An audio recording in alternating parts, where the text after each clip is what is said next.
So hello again, Devin and Niall. This video then is going to explore following audit trails based around customer concerns. And in the IATF Auditor Guide, one of the key competencies identified under the process approach is the auditor ability to follow audit trails to linkages between these customer concerns and the relevant process documents. And we know that IATF pays a lot of attention to PFMEA and control plan. So let's think about this from an auditing perspective then, Devin. In preparation to do an audit, what should an auditor do? Yeah, so obviously, whether it be internal or external third-party audits, you're going to want to review all audit information, pre-information that is supplied by the internal organization or the client. Yeah. And when you're reviewing that, you're going to want to specifically look at any customer issues that they may have had since the last audit. Yeah. Now, typically you want to do that before you're on site, but there's also that 1 hour on site as a third-party auditor where you're allowed to look at the customer performance. Yeah. Okay, so again, like the previous discussion we had, that audit preparation is key to an effective audit. Yeah. So now if we've prepared to do an audit, internal or third party, and we see maybe that there's been, since the last audit, 6 customer concerns. Yeah. What might we do then in our planning that would influence what we actually do in the audit then? Yeah, so I think understanding those customer concerns as a starting point, but also understanding how the organisation had assessed the risks, whether there were controls in place to prevent those concerns, or whether those concerns weren't even considered in the way the organisation had sort of managed their risks, again, specifically around the failure mode and effects analysis. Yeah. So yeah, probing to see how in the FMEA those issues, they've now happened, those issues had been considered, and what controls have been put in place, and yeah. It would suggest the controls probably weren't sufficient enough if that risk had been properly assessed. And do you think, if I'm doing an internal audit, for example, if I see that there's been customer complaints in my preparation, also as part of my preparation, do you think I should go and see the FMEA and the control plan, or should I leave that to the actual audit, do we think? Again, it probably depends a little bit case by case. Absolutely, as a minimum during the audit, you will be looking at the FMEA and connecting it to the control plan.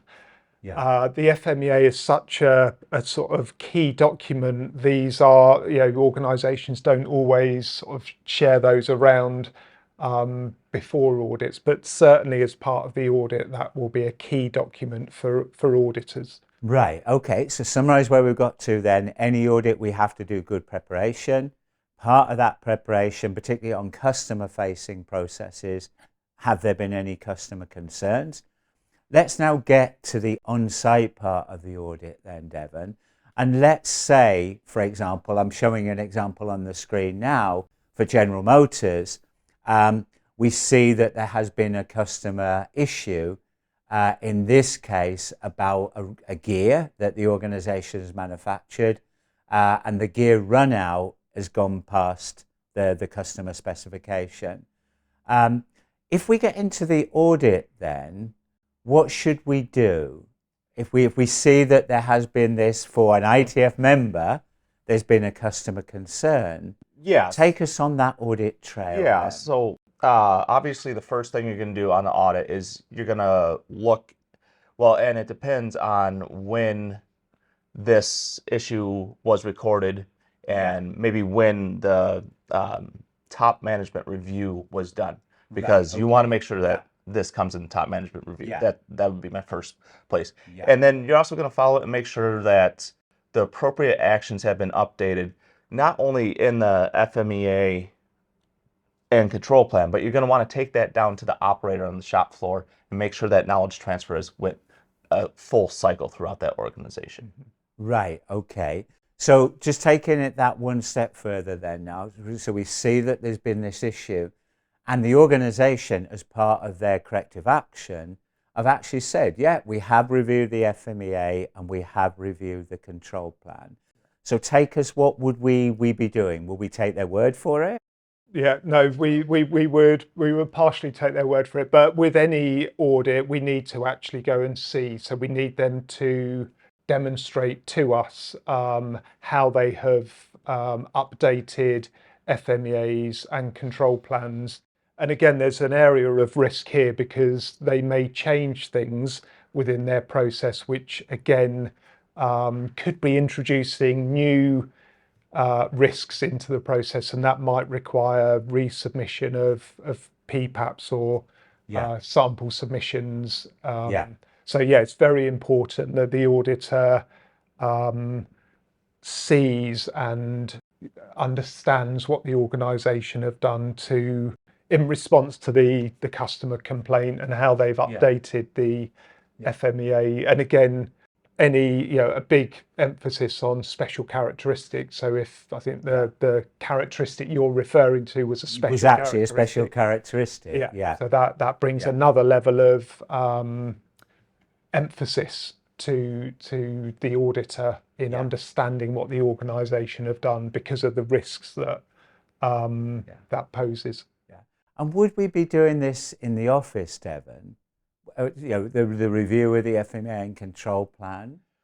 You can start it in the office, absolutely, but you're also going to want to make sure that you bring that to the plant floor and make sure it has rolled all the way through.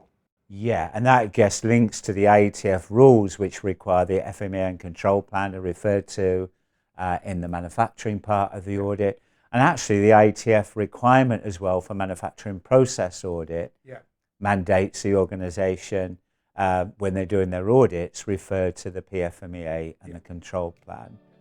Okay, so I guess let's summarise then.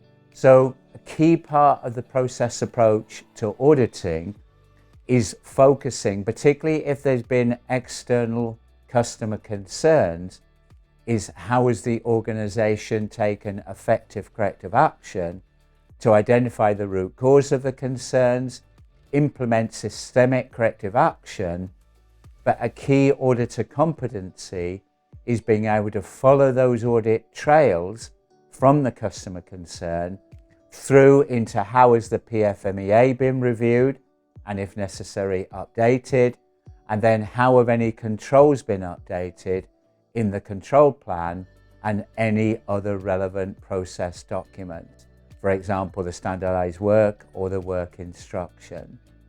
Next week we'll actually be exploring a practical audit where the auditor follows an audit trail from a customer concern down to the shop floor.